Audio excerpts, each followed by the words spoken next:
शुक्लांबरधरं विष्णुं शशिवर्णं चतुर्भुजं प्रसन्नवदनं ध्यायेत् सर्वविघ्नोपशान्तये। या कुन्देन्दुतुषारहारधवलकया शुभ्रवस्त्रान्विता या वीणावरदण्डमण्डितकरा या श्वेतपद्मासना या ब्रह्माच्युतशङ्करप्रभृतिभिर्देवैः सदा पूजिता सा मां पातु सरस्वती भगवती निःशेषजाड्यापहा। ज्ञानानन्दमयं देवं निर्मलस्फटिकाकृतिम् आधारं सर्वविद्यानां हयग्रीवमुपास्महे। कूजन्तं राम रामेति मधुरं मधुराक्षरम् आरुह्य कविताशाखां वन्दे वाल्मीकिकोकिलं। वाल्मीकिर्मुनिसिंहस्य कवितावनचारिणः शृण्वन् रामकथानादं को न याति परां गतिम्। यः पिबन् सततं रामचरितामृतसागरम् अतृप्तस्तं मुनिं वन्दे प्राचेतसमकल्मषम्। गोष्पदीकृतवाराशिम् अशकीकृतराक्षसम् रामायणमहामालारत्नं वन्दे अनिलात्मजम्। अञ्जनानन्दं वीरं जानकीशोकनाशनं कपीशम् अक्षहन्तारं वन्दे लङ्काभयङ्करम्। यत्र यत्र रघुनाथकीर्तनं तत्र तत्र कृतमस्तकाञ्जलिं बाष्पवारि परिपूर्णलोचनं मारुतिं नमत राक्षसान्तकम्। मनोजवं मारुततुल्यवेगं जितेन्द्रियं बुद्धिमतां वरिष्ठं वातात्मजं वानरयूथमुख्यं श्रीरामदूतं शिरसा नमामि। वेदवेद्ये परे पुंसि जाते दशरथात्मजे वेदप्राचेतसादासीत् साक्षात् रामायणात्मना। वैदेही सहितं सुरद्रुमतले हैमे महामण्डपे मध्ये मुष्पकमासने मणिमये वीरासने सुस्थितम्। अग्रे वाचयति प्रभञ्जनसुते तत्त्वं मुनिभ्यः परं व्याख्यान्तं भरतादिभिः परिवृतं रामं भजे श्यामलम्। साकेते शरदिन्दुकुन्दधवले सौधे महामण्टपे पर्यस्तागरु धूपदीपललिते कर्पूरदीपोज्ज्वले सुग्रीवाङ्गदजाम्बवत्परिवृतं सौमित्रिणा सेवितं लीलामानुषविग्रहं रघुवरं रामं भजे श्यामलम्। माता रामो मत्पिता रामभद्रो भ्राता रामो मत्सखा राघवेशः सर्वस्वं मे रामचन्द्रो दयालुः नान्यं देवं नैव जाने न जाने। नमोऽस्तु रामाय सलक्ष्मणाय देव्यै च तस्यै जनकात्मजायै नमोऽस्तु रुद्रेन्द्रयमानिलेभ्यो नमोऽस्तु चन्द्रार्कमरुद्गणेभ्यः। तदुपगतसमाससन्धियोगं सममधुरोपनतार्धवाक्यबद्धं रघुवरचरितं मुनिप्रणीतं दशशिरश्च वधं निशामयध्वम्।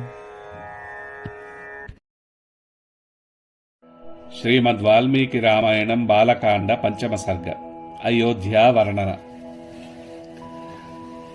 సర్వా పూర్వమియం ఏషామాసీత్ కృత్స్నా వసుంధరా ప్రజాపతిముపాదాయ నృపాణం జయశాలినాం.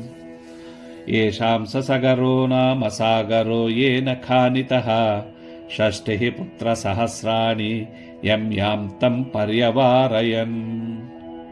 ఇక్ష్వాకూణామిదం తేషాం రాజ్ఞాం వంశే మహాత్మనాం మహదుత్పన్నమాఖ్యానం రామాయణమితి శ్రుతం.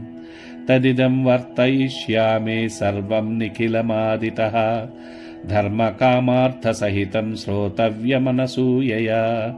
కోసలో నామ ముదితః స్ఫీతో జనపదో మహాన్ నివిష్టః సరయూతీరే ప్రభూత ధనధాన్యవాన్.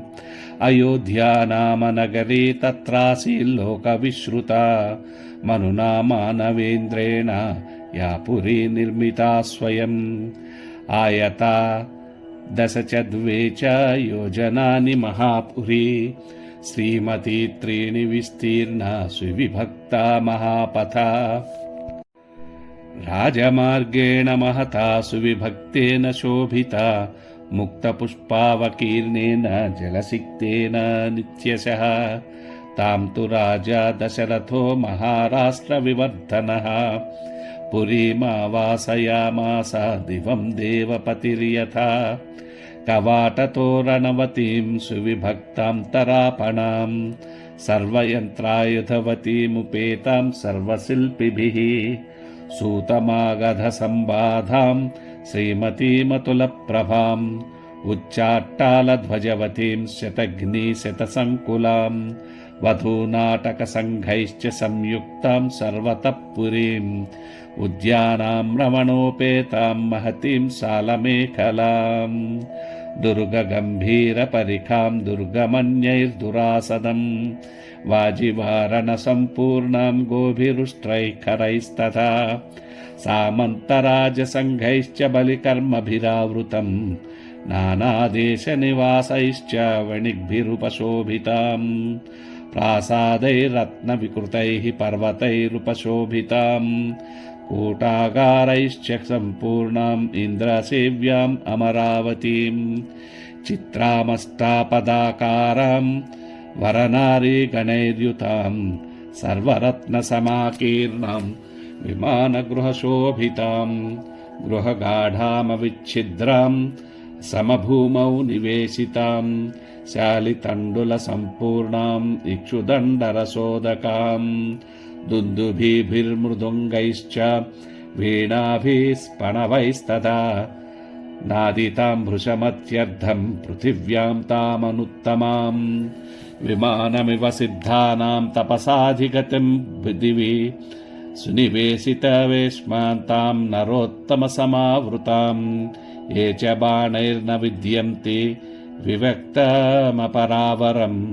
शब्दवेद्यं च विततं लघुहस्ता विशारदाः सिंहव्याघ्रवराहाणां मत्तानां नर्दतां वने हन्तारो निशितैर्बाणैर्बलाद्बाहुबलैरपि तादृशानां सहस्रास्त अभिपूर्णां महारथैः पुरीमावासयामास राजा दशरथस्तदा तामग्निमद्भिर्गुणवद्भिरावृतम् द्विजोत्तमैर्वेदशृणङ्गपारगैः सहस्रदैः सच्चरतैर्महात्मभिः महर्षिकल्पैर्ऋषिभिश्च केवलैः इत्यार्षे श्रीमद् रामायणे वाल्मीकिये आदिकाव्ये बालकाण्डे पंचमः सर्गः।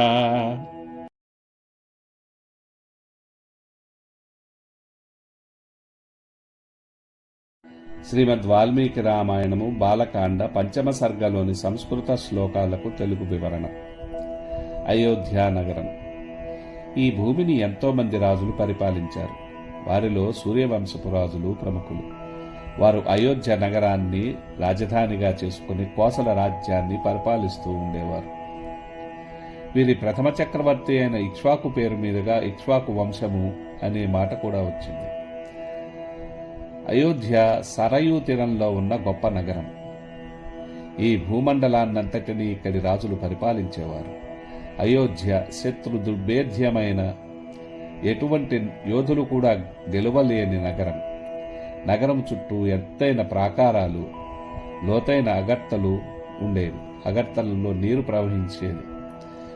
కోసల రాజ్యమంతా ధనధాన్యాలతో సంతృప్తితో ఉన్న ప్రజలతో సుఖశాంతులతో నిండి ఉండేది.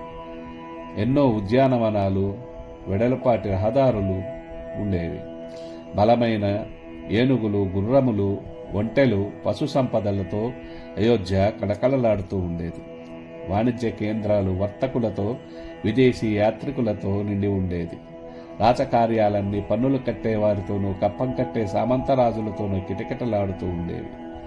అయోధ్యలో ప్రతి సాయంత్రము సాంస్కృతిక కార్యక్రమాలు ఉత్సాహంగా జరుగుతూ ఉండేవి. వట్టి చేతులతో పులులు, సింహాలను మట్టి కరిపించే వీరులు ఉండేవారు. ప్రజలంతా విద్యావంతులు, ఎల్లప్పుడూ ధర్మం తప్పక ఉండేవారు. వారిని పరిపాలించే రాజులు అంటే వారికి ఎంతో ప్రీతి.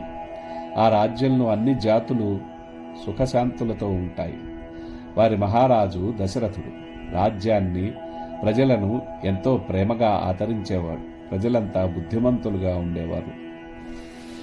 స్వస్తి.